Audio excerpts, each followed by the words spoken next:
Hello students, this is Ashish Srivastava, your math teacher, and in today's video lecture we are going to learn that how to determine number of one-one functions, number of onto functions and number of both one-one and onto functions that can be determined from a non-empty set A to a non-empty set B. So let's start. तो हम आज सबसे पहले topic 1 देखेंगे अपना, that in which we are going to learn that how to determine number of one-one functions. Number of one-one functions that can be determined from a non-empty set A to non-empty set B. तो देखिए ये जानने के लिए कि किसी non-empty set A से किसी non-empty set B पे हम कितने one-one functions determine कर सकते हैं, तो उसके लिए आपको एक चीज समझनी होगी कि हमारे दो non-empty set अगर हमारे सामने है, सेट A और सेट B, तो तीन केस पॉसिबल है हमारे सामने. एक तो ये केस हो सकता है कि सेट ए के अंदर जो नंबर ऑफ एलिमेंट्स है वो सेट बी से ज्यादा हो. एक केस ये हो सकता है कि सेट ए के अंदर जो नंबर ऑफ एलिमेंट्स है वो सेट बी के इक्वल हो, और एक केस ये हो सकता है कि सेट ए के अंदर जो एलिमेंट्स है वो सेट बी के अंदर एलिमेंट से कम हो. इसके अलावा कोई चौथा केस पॉसिबल नहीं है. तो मैं आपको बिल्कुल बेसिक से लेकर के चल रहा हूं और हम तीनों पॉसिबिलिटीज को लेकर के डिस्कस करेंगे और तब हम कंक्लूजन पे पहुंचेंगे कि किसी एक नॉन एम्प्टी सेट से किसी दूसरे नॉन एम्प्टी सेट पे कितने वन-वन फंक्शन डिफाइन किए जा सकते हैं. So let's start. देखिए आप देखेंगे यहाँ पे मैंने आपके सामने तीन केस लिए हुए, case first, case second and case third. In case first we are taking that case in which number of elements in set A are greater than the number of elements in set B. यहाँ पे मैं एक ऐसे दो set लेकर के चल रहा हूँ जिसमें सेट A के अंदर जो नंबर ऑफ एलिमेंट्स है वो सेट B से ज्यादा है. ये एक पर्टिकुलर केस है. ऐसी बहुत सारी पॉसिबिलिटीज हो सकती है, लेकिन आपको एग्जैक्ट कंक्लूजन तक पहुंचाने के लिए मैंने एक पर्टिकुलर एग्जांपल लिया हुआ है यहाँ पे.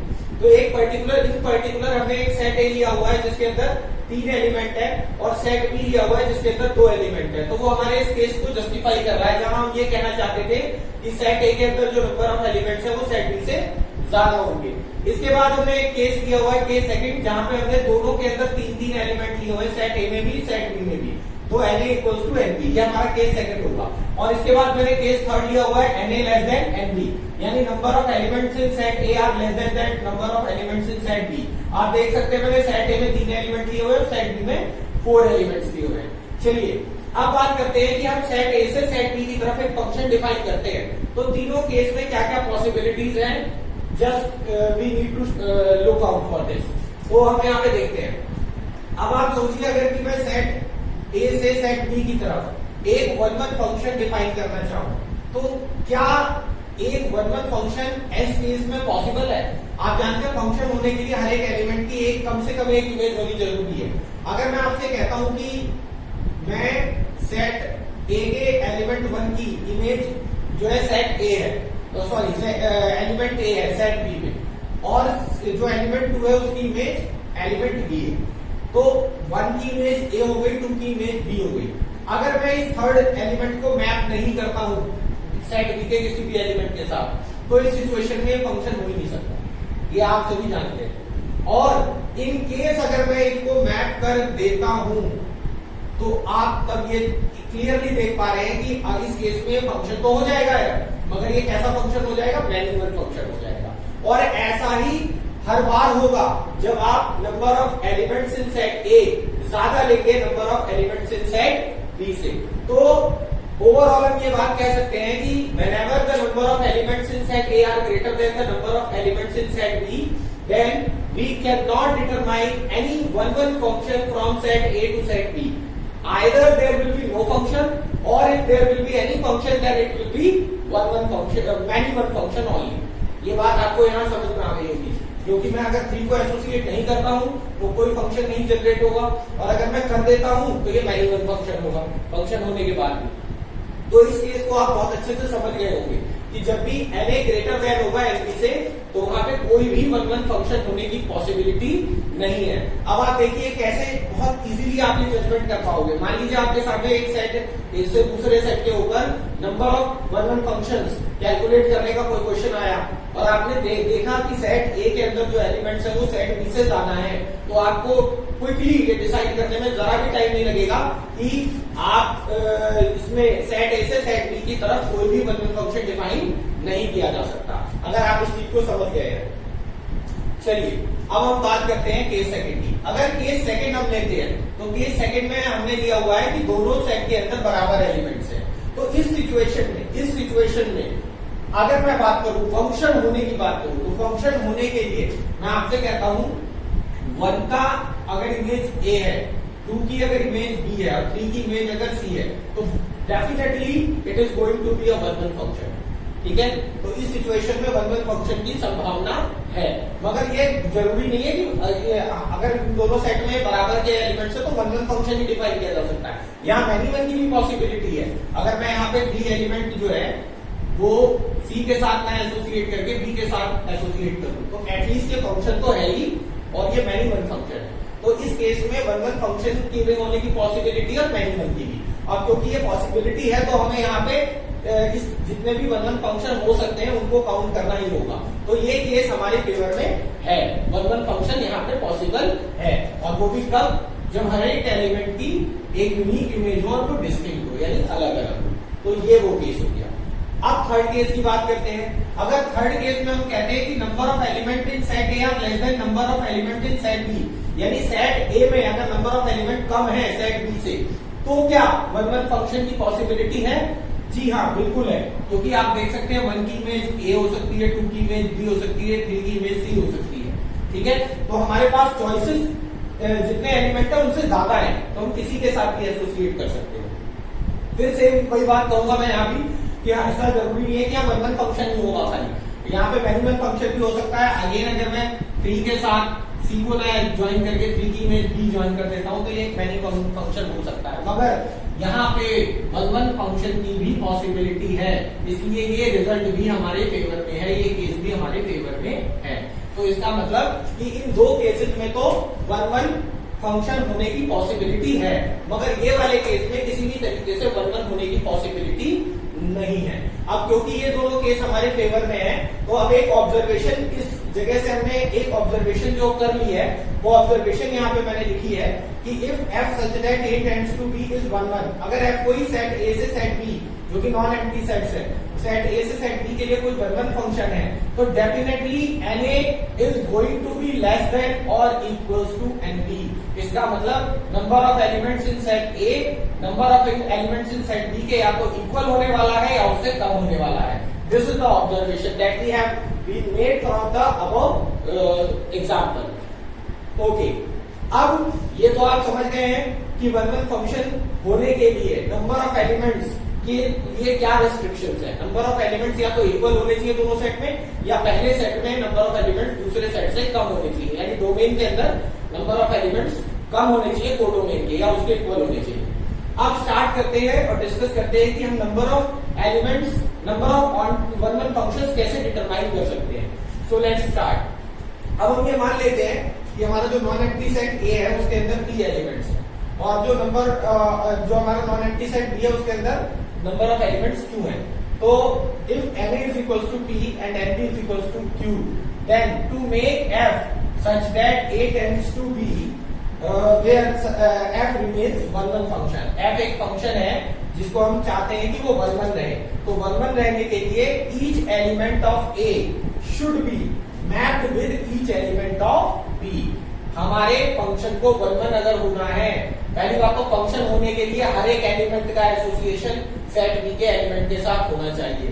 तो यहाँ पे मैंने लिखा है कि वन वन फंक्शन होने के लिए सेट ए के सभी एलिमेंट्स को सेट बी के एलिमेंट्स के साथ एसोसिएशन में आना होगा। Each element of A should be mapped with each element of B such that no two elements of A should be mapped with same element of B. यानी कि यहाँ पे सेट ए के सभी एलिमेंट्स की एक इमेज सेट बी में होनी चाहिए, और किन्हीं भी दो एलिमेंट्स की, सेट ए के किन्हीं भी दो एलिमेंट्स की सेम इमेज सेट बी में नहीं होनी चाहिए। यही अगर ऐसा हुआ, ये दो एलिमेंट की सेम इमेज आ गई तो फिर वो मैनिमल फंक्शन हो जाएगा। तो ये मैंने बहुत क्लियरली आपको समझाया हुआ है। अब अगर हम इसके आगे बढ़ते हैं और हम ये कहते हैं, अगर हम ये चीज सोच रहे हैं कि सेट ए के सभी एलिमेंट्स की सेट बी में एक इमेज होनी चाहिए, और वो इमेज यूनिक और डिस्टिंक्ट होनी चाहिए। तो उसके लिए क्लियर ऑब्जर्वेशन हम बना चुके हैं कि सेट ए के अंदर जो एलिमेंट्स होने चाहिए वो सेट बी के अंदर जो एलिमेंट्स हैं उनके या तो इक्वल होने चाहिए या उससे कम होने चाहिए, यानी P should be less than और इक्वल टू Q। ये हमारी ऑब्जर्वेशन थी, जो उसके हिसाब से मैंने यहाँ पे लिखा हुआ है। अच्छा, इसके आगे मैंने ये भी बताया हुआ है कि अगर P less than equal to Q है तब तो ये पॉसिबिलिटी है वन फंक्शन की। अदरवाइज अगर P ग्रेटर देन Q होगा तो F को किसी भी तरीके से वन फंक्शन नहीं हो सकता है। F can not be a one function. तो ये बात तो हमें क्लियर है कि whenever P will be going to greater than Q then F will not be a one function. जब भी P ग्रेटर देन Q होगा तो F वन फंक्शन नहीं होगा। Okay, now we move to the next step. अब हम ये देखेंगे कि अगर हमें वन फंक्शन बनाना है तो वन फंक्शन बनाने के लिए हम किस तरीके से प्रोसीड कर सकते हैं। So if we are want to make a one function from non-empty set A to a non-empty set B, so we have to join each element of set A to the element of set B distinctly। हमें set A के सभी element को set B के elements के साथ distinctly associate करना होगा। अब देखते हैं वो कैसे किया जा सकता है। If we are going to associate the first element of set A to the element of set B, अगर मैं सेट A के पहले एलिमेंट की सेट बी में इमेज देखने जाऊं या इमेज उसे एसोसिएट करने जाऊं तो सेट बी में मेरे पास अगर क्यू एलिमेंट्स हैं तो सेट ए के पहले एलिमेंट को सेट बी के एलिमेंट्स के साथ एसोसिएट करने के लिए मेरे पास कितने चॉइसेस हो सकते हैं, जितने उस सेट के अंदर एलिमेंट्स हैं। क्योंकि अभी तक तो सेट बी का कोई भी एलिमेंट सेट ए के किसी भी एलिमेंट के साथ एसोसिएशन में नहीं आया, ये बात आप समझ रहे होंगे। तो इसका मतलब है कि अगर मैं पहले एलिमेंट की इमेज सेट ए के सेट बी में ढूंढने जाऊं तो मेरे पास क्यू चॉइसेस होंगे, number of choices to map first element of set A equals to q. Q choices ही क्यों है, क्योंकि इसके अंदर क्यू एलिमेंट्स हैं, तो जितने एलिमेंट्स हैं उतनी चॉइसेस रहेंगी। आपने परमुटेशन कॉम्बिनेशन में इस तरह के लॉजिक्स बहुत पढ़े और समझे हैं, तो वो एक्सपीरियंस यहाँ आपकी बहुत हेल्प करेगा इस टॉपिक को समझने में। अब number of choices to map second element of set A. अब एक को तो मैंने मैप कर दिया सेट बी के किसी एक एलिमेंट के साथ, वहां पे हमारे पास क्यू एलिमेंट्स थे और एक मैप हो चुका है। तो अब अनमैप्ड कितने बचे, क्यू माइनस वन। तो सेकंड एलिमेंट को एसोसिएट करने के लिए अब हमारे पास कितनी चॉइसेस होंगी, ऑब्वियसली क्यू माइनस वन होगी। तो यहाँ पे हमने लिखा हुआ है number of choices to map second element of set A equals to Q minus one. अब ऐसे ही जैसे जैसे हम थर्ड फोर्थ फिफ्थ पे आएंगे तो चॉइसेस धीरे धीरे घटती चली जाएंगी। तो थर्ड एलिमेंट को अगर मुझे मैप करना है तो मेरे लिए चॉइसेस क्या होगी, क्यू माइनस टू। ऐसे फोर्थ के लिए क्यू माइनस थ्री, फिफ्थ के लिए Q minus five and so on. और ऐसे करते करते हम लास्ट एलिमेंट पे पहुंच जाएंगे सेट ए के, जो कि पीएथ एलिमेंट होगा। और पीएथ एलिमेंट को मैप करने के लिए हमारे पास जो चॉइसेस होगी वो Q minus P minus one होगी ब्रैकेट के अंदर। ये चीज कैसे आई मैं आपको समझा दूं कि आपने जब फर्स्ट एलिमेंट को मैप करने के लिए ट्राई किया था तो आपके पास टोटल नंबर ऑफ चॉइसेस जो थी वो क्यू थी। देन सेकंड के लिए तो जो आपने मैप करने की कोशिश करी सेकंड एलिमेंट, ऑर्डर क्या है एलिमेंट का सेट ए के सेकंड, ऑर्डर क्या है सेकंड, और चॉइसेस क्या है Q minus one. Q minus one का मतलब आप समझिएगा जरा, यहाँ पे मैं इसे ऐसे लिखा हूं q minus order minus one. Order minus one मतलब order of the element minus one. Second order का element two minus one, two minus one कितना होता है वन। देन थर्ड एलिमेंट को सिलेक्ट करने के लिए क्यू माइनस टू, कैसे आया होगा ये भी, Q minus order minus one. Order minus one कैसे भाई, क्योंकि ऑर्डर थर्ड एलिमेंट है तो थ्री माइनस वन कितना होता है टू। तो हमें ऑर्डर माइनस वन वाला सीक्वेंस फॉलो हो रहा है। अब आप ऐसे ही अगर फोर्थ एलिमेंट को यहाँ पे फोर्थ एलिमेंट की मैपिंग करने जाता मैं तो ये वो किससे मैप होता, क्यू माइनस थ्री चॉइसेस होती है हमारे पास उसे मैप करने के लिए, और वो भी ऐसे ही होता है Q minus order minus one. Order क्या फोर्थ ऑर्डर है तो फोर माइनस वन थ्री। समझ गए होंगे आप, ये लॉजिक यहाँ पे काम कर रहा है। Q minus order minus one, जिस भी ऑर्डर का एलिमेंट मैप करने की कोशिश कर रहे हैं हम उसके लिए जो चॉइसेस हमारे सामने आ रही है वो Q minus order minus one, उस एलिमेंट का ऑर्डर माइनस वन। अब ऐसे करते करते जब हम पी के पास पहुंचेंगे पीएथ ऑर्डर पे तो वही Q minus order minus one, और ऑर्डर क्या है पीएथ ऑर्डर, तो इसलिए Q minus P minus one. तो लास्ट पीएथ एलिमेंट के लिए जो हमारे पास चॉइस होगी वो Q minus P minus one होगी। तो यहाँ तक का एक्सप्लेनेशन आपको क्लियर हो गया होगा कि हर एक एलिमेंट को मैप करने के लिए वन वन फंक्शन बनाने के लिए हमारे पास क्या चॉइसेस है।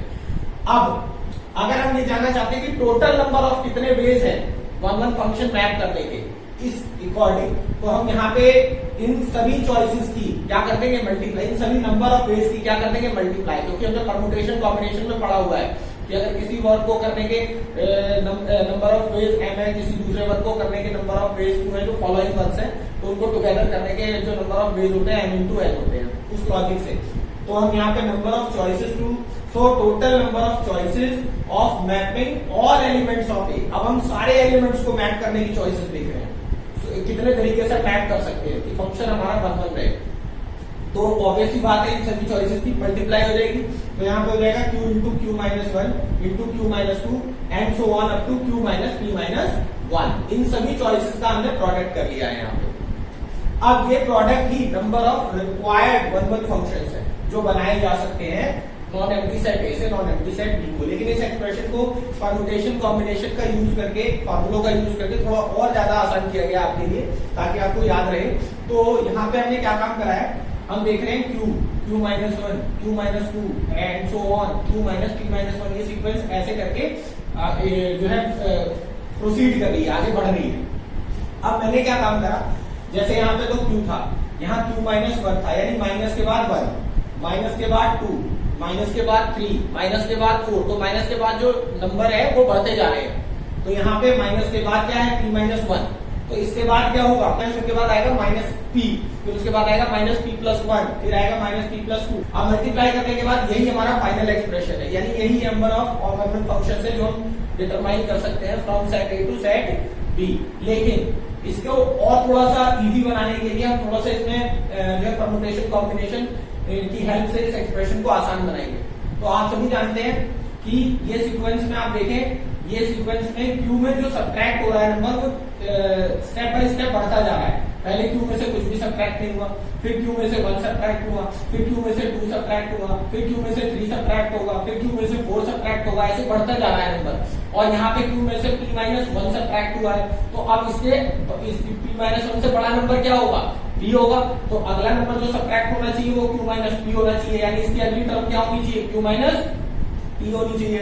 उससे अगली टर्म क्या होनी चाहिए, q minus p plus one होनी चाहिए। और ये सीक्वेंस धीरे धीरे अब q में से जितना बड़ा नंबर आप घटाते जाओगे उतना ही ये डिफरेंस छोटा होता चले जाएगा। और मिनिमम कितना हो सकता है, वन, क्योंकि जीरो तो हो ही नहीं सकता, क्योंकि अगर लास्ट में एक भी एलिमेंट ऐसा बचा जिसको एसोसिएट करने के लिए हमारे पास कोई भी एलिमेंट नहीं बचेगा, कोई भी चॉइस नहीं बचेगी, फिर तो वो छूट जाएगा और वो फंक्शन ही नहीं रहेगा। इसलिए लास्ट में जाकर के वन आएगा। तो इसको हम क्या कर रहे हैं, हम इस एक्सप्रेशन में जो आने वाले फॉलोइंग टर्म्स थी उन वन तक की, उनको चॉइसेस की, उनको मल्टीप्लाई कर रहे हैं। तो q minus P minus one, यहाँ तक तो हमारा एक्सप्रेशन था ही, q माइनस पी, फिर आता q minus p plus one, space कम होने की वजह से मैंने लिखा नहीं है, and so on up to one. और जिसकी मैंने मल्टीप्लाई करी उसी से मुझे डिवाइड भी करना पड़ेगा। तो ये प्रोडक्ट और डिवीजन आपको समझ में आया होगा किस बेसिस पे किया गया है। अब इसके बाद आप देखेंगे वन से लेकर के कंसेक्यूटिव टू तक हमने प्रोडक्ट किया हुआ है। तो ये पूरा एक्सप्रेशन को मैं क्या लिख सकता हूँ, q फैक्टोरियल। हम परम्यूटेशन में पढ़ के आए हैं ये बात।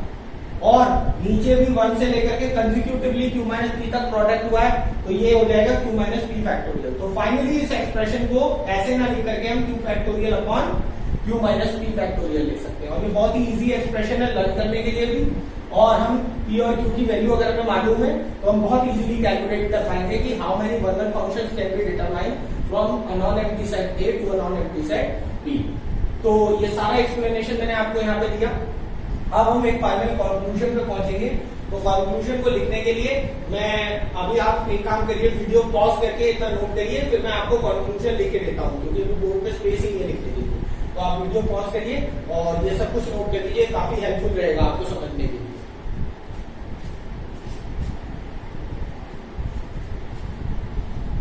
चलिए स्टूडेंट्स, आपने इसे नोट कर लिया होगा। अब मैं यहाँ पे कंक्लूजन लिखने जा रहा हूँ। कंक्लूजन जो हमारा है वो क्या होने वाला है, कंक्लूजन हमने ये डिसाइड किया है कि हमारे पास number of elements in set A और सेट बी के बिहाफ पे हम ये बात ऑब्जर्व कर रहे हैं कि if number of one one functions functions from a to b is equal to, एक भी फंक्शन डिफाइन नहीं होगा if na is greater than nb। अगर number of elements in set A number of elements in set B से ज्यादा है, जो कि मैंने केस फर्स्ट में आपको समझाया भी था, तो कोई भी यहाँ पे मैंने लिखा हुआ भी है p is greater than 2, p है number of elements in set A and q है number of elements in set B, तो उसमें तो एक भी और फंक्शन डिफाइन होगा। और अगर ये वाली कंडीशन है कि number of elements in set A equal है सेट बी के या उससे कम है, तो ये ऑब्जर्वेशन है, फिर कितने वन फंक्शन डिफाइन किए जा सकते हैं, q factorial upon q minus p factorial. ये कब के लिए है, when na is less than or equals to nb। So that's all about that, how to calculate number of one function from a to set b। तो ये है हमारा final conclusion, इसको आप नोट कर लीजिए, इस फॉर्मूले को आप यूज कर सकते हैं जब भी आपसे ये पूछा जाए कि किसी नॉन एम्प्टी सेट ए से किसी नॉन एम्प्टी सेट बी पे कितने वन फंक्शन डिफाइन किए जा सकते हैं। इसको नोट करिए, वीडियो पॉज करके, एंड देन उसके बाद हम डिस्कस करेंगे number of onto function that can be determined from set A to set B. चलिए स्टूडेंट्स, अब हम देखते हैं topic number 2, that is to calculate number of onto functions from a non-empty set A to a non-empty set B. So this is the formula to calculate the number of onto functions defined from a non-empty set A to non-empty set B. Let A and B are two non-empty sets and such that number of elements in set A is equals to P and number of elements in set B is equals to Q. Then the number of onto functions from set A to set B can be given as, if P is less than Q, then the number of onto functions will be 0. And if p is greater than or equal to q, then the number of onto functions will be calculated by this formula. So ये तो बहुत easily आप समझ सकते हैं कि अगर मान लीजिए सपोज करिए कि मैंने यहाँ पे एक सेट a लिया हुआ है और एक सेट b लिया हुआ है, और मैं आपसे कह रहा हूँ कि इसके अंदर 1 और 2 एलिमेंट है और इसके अंदर a b और c 3 एलिमेंट है, तो आप किसी भी तरीके से अगर सोचे कि सेट ए से क्या सेट बी पे ऑन्टू फंक्शन बनाया जा सकता है, तो यहाँ पे तो पॉसिबल ही नहीं है, क्योंकि अगर मान लीजिए आप 1 की इमेज किसी एक ही एलिमेंट से जोड़ देंगे तो बहुत सारे एलिमेंट साइड बी में छूट जाएंगे और तो फंक्शन हो नहीं पाएगा।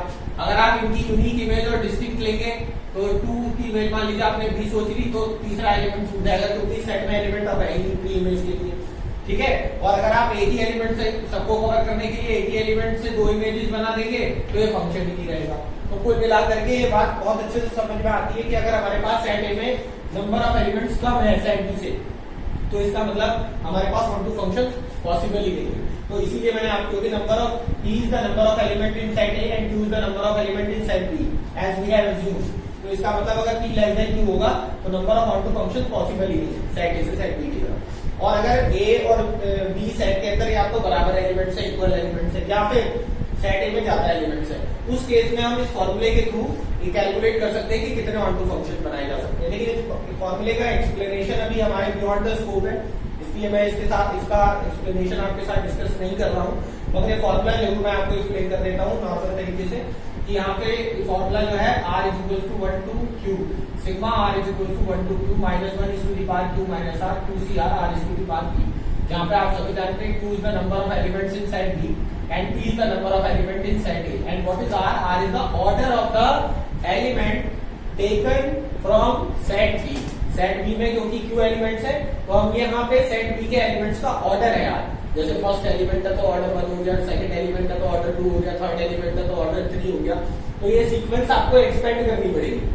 अगर मान लीजिए ये फॉर्मूला मुझे एक ऐसे सेट के लिए लिखना है जिसमें सेट बी के अंदर 3 एलिमेंट्स है और सेट ए के अंदर सपोज करिए 4 एलिमेंट्स है। एक पर्टिकुलर एग्जांपल लेके दे रहा हूं मैं आपको, जैसे सपोज करिए कि आपके पास Na तो है 4 और Nb है आपके पास 3, तो यहाँ पे एक तरीके से P की वैल्यू 4 हो गई और Q की वैल्यू जो है हमारे लिए वो 3 हो गई, और ऑर्डर क्या होगा R की वैल्यू पॉसिबल 1 2 3। तो फॉर्मूला कैसे लिखा जाएगा, sigma R is equal to 1 2 3 minus 1 is to the power, क्योंकि Q हमारे पास कितना है 3 माइनस R, और ये हो जाएगा 3CR और R is to the power P की वैल्यू 4 हो जाएगी। अब इसको एक्सपेंड करेंगे तो R इज इक्वल टू 1 रखेंगे, 1 रखेंगे तो ये हो जाएगा माइनस 1, 3 की पावर 3 माइनस 1 करेंगे तो 3 माइनस 1 हो जाएगा आपका 2 माइनस 1 स्क्वायर 3C2 और सॉरी 1, क्योंकि R की वैल्यू हमने 1 ली हुई है, और 1 is to the power 4 plus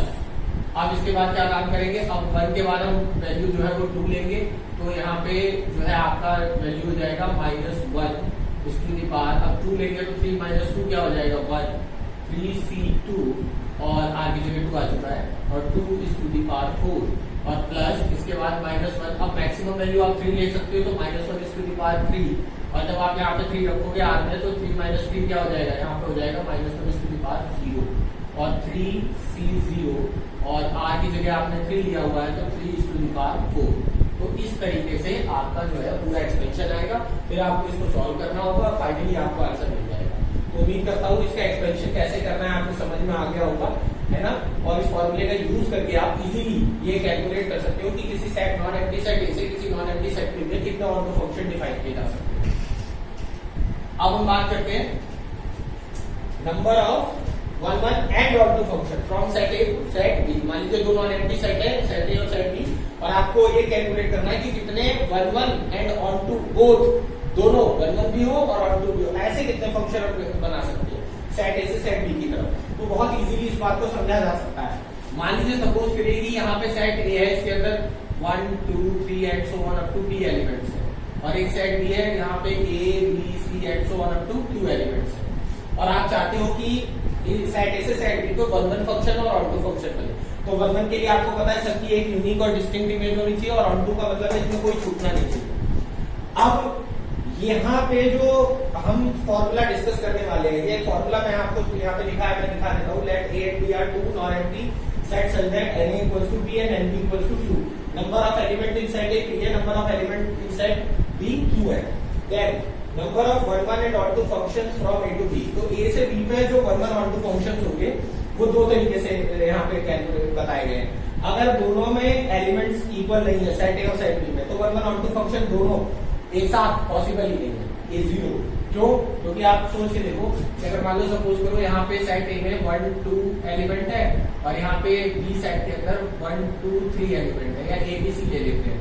तो अभी मैं सोचने लगूं कि 1 1 और ऑन टू फंक्शन बन जाए, तो 1 1 तो बन सकता है 1 ए से और 2 बी से, लेकिन ऑन टू नहीं हो पाएगा क्योंकि सी के लिए कोई फ्री पेज नहीं है। अब मैं अगर सोचता हूँ यहाँ पे 1 2 3 है और यहाँ पे ए और बी है, तो 1 की इमेज 1 ए है, 2 की इमेज बी है, तो ये 1 1 तो हो गया, मगर ऑन टू क्यों नहीं होती है, तो फंक्शन ही नहीं बन पाएगा क्योंकि 3 के लिए कोई इमेज नहीं मौजूद है यहाँ पे।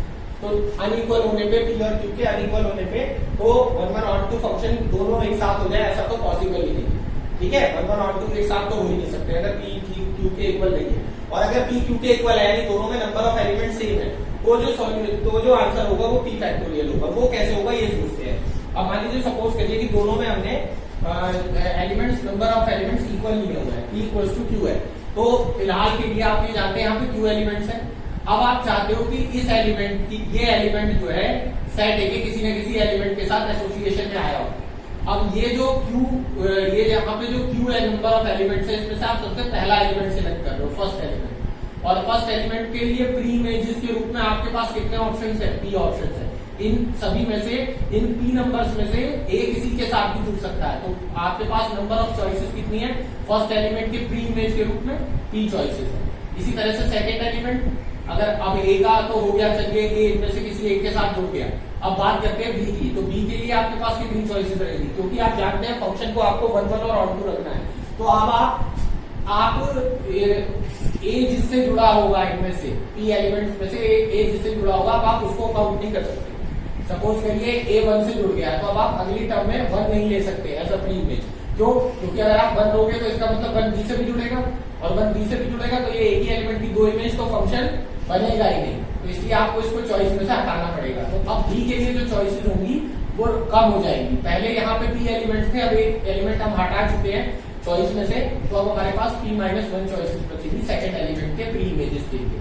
ऐसे ही थर्ड एलिमेंट के प्री इमेजेस के लिए हमारे पास p -2 इमेजेस चॉइसेस बचेगी, और ऐसे करते करते करते लास्ट में एक ही चॉइस बचेगी, लास्ट वाले qth एलिमेंट के लिए। तो कुल मिलाकर के टोटल नंबर ऑफ वेज अगर मैं निकालने जाऊं तो p -1 p -2 and so on up to 1, और ये क्या होगा p फैक्टोरियल। इस तरीके से हम यहाँ पे p फैक्टोरियल समझते हैं। तो इस तरीके से अब आप number of 1 1 functions from set A to set B, number of onto functions and number of 1 1 and onto functions, तीनों चीजें कैलकुलेट कर सकते हैं। तो ये फॉर्मूले जो मैंने आपके सामने लिखे हुए हैं ये आपके लिए इम्पोर्टेंट हो सकते हैं। एनसीईआरटी में मिसलेनियस में एक क्वेश्चन ऐसा है नहीं जहाँ आपको number of onto functions निकालने होते हैं। अच्छा स्टूडेंट्स, एक चीज और आपके साथ में डिस्कस कर दूं कि अगर आप ये देख चुके हैं, देखिए वैसे ऑन टू फंक्शंस निकालने का ये फॉर्मूला है, इसमें तो कोई दो राय नहीं है, मगर आपसे कभी ऐसा आपके सामने क्वेश्चन आ जाता है जिसमें आप ये देख लो कि सेट ए और सेट बी के अंदर एलिमेंट सेम है, या कई बार ऐसा होता है हमारा फंक्शन उसी सेट से उसी सेट पे डिफाइन किया जाता है। जैसा कि मैं अभी एनसीईआरटी के क्वेश्चन की बात भी कर रहा हूँ, एनसीईआरटी की मिसलेनियस एक्सरसाइज में आपको एक ऐसा क्वेश्चन मिलेगा जहाँ एक सेट से उसी सेट पे कोई फंक्शन डिफाइन किया गया और उन्होंने पूछा कि बताइए कितने ऑन टू फंक्शन डिफाइन हो सकते हैं। तो ऐसे में जब उसी सेट से उसी सेट पे फंक्शन डिफाइन किया जा रहा है या दो अलग अलग सेट पे भी डिफाइन किया जा रहा हो लेकिन उसमें नंबर ऑफ एलिमेंट सेम हो, ठीक है, तो आप ये जानते हैं कि ऐसे केस में जब नंबर ऑफ एलिमेंट सेम होते हैं तो ऑन टू फंक्शंस कितने होंगे, पी फैक्टोरियल। ये ऑन टू फंक्शंस भी तो होंगे, वर्णन तो होंगे, लेकिन ये ऑन टू भी होंगे। तो जितने total number of onto functions define किए जा सकते हैं इक्वल केसेस में, वो नॉर्मल इस तरीके से भी निकाले जा सकते हैं पी फैक्टोरियल। उसके लिए जरूरी नहीं है फॉर्मूला लगाया जाए, हालांकि लगाया जा सकता है इससे भी, लेकिन वो उससे ज्यादा बेहतर है ये। लेकिन ये सिर्फ आप तब लगा सकते हो जब नंबर ऑफ एलिमेंट्स दोनों सेट में इक्वल। अगर इक्वल नहीं है तो फिर आपको यही वाला फॉर्मूला लगाना होगा, तो इस बात को भी ध्यान में रखिएगा। तो that is all about the number of functions. और हाँ, एक चीज तो नॉर्मल सी बात है, ये मैं और जाते जाते डिस्कस कर देता हूँ कि अगर मान लीजिए इस सेट के अंदर p एलिमेंट्स है और इस सेट के अंदर q एलिमेंट्स है और आप कोई रेस्ट्रिक्शन नहीं है, आप बस इतना जानना चाहते हो कि सेट ए से सेट बी पे टोटल कितने फंक्शन बनाए जा सकते हैं। तो टोटल बनाए फंक्शन का तो तरीका आपको पता ही है कि यहाँ पे हमें पता है कि हमारे पास यहाँ q एलिमेंट्स है।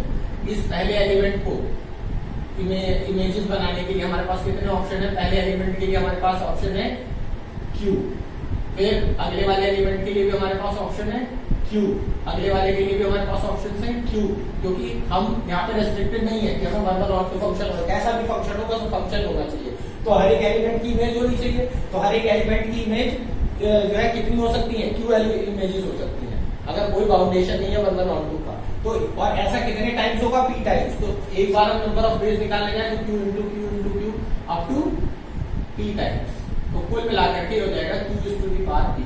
तो that is the total number of functions that can be defined from set A to set B. अगर सेट ए के अंदर p एलिमेंट्स है और सेट बी के अंदर q एलिमेंट्स है और आपको सिर्फ ये पूछा जाए कि how many functions can be defined from set A to set B, तो वो सिंपल है q is to the power p। q is the number of element in second set and p is the number of elements in first set। तो इसको भी आप short में आप ध्यान रख सकते हैं कि अगर सेट ए के अंदर p एलिमेंट्स है, सेट बी के अंदर q एलिमेंट्स है, तो सेट ए से बी पे टोटल नंबर ऑफ फंक्शंस, मैं सिर्फ फंक्शंस की बात कर रहा हूँ, चाहे वो कैसे भी फंक्शंस हो, 1 1 हो, 1 2 हो, एनी वन हो, कैसे भी हो, तो वो उसके लिए आप q is to the power p use कर सकते हैं। So that's all about the topic. Now I will explain the further concepts in the next video and I will suggest you to pause the video and note it down. Thank you so much.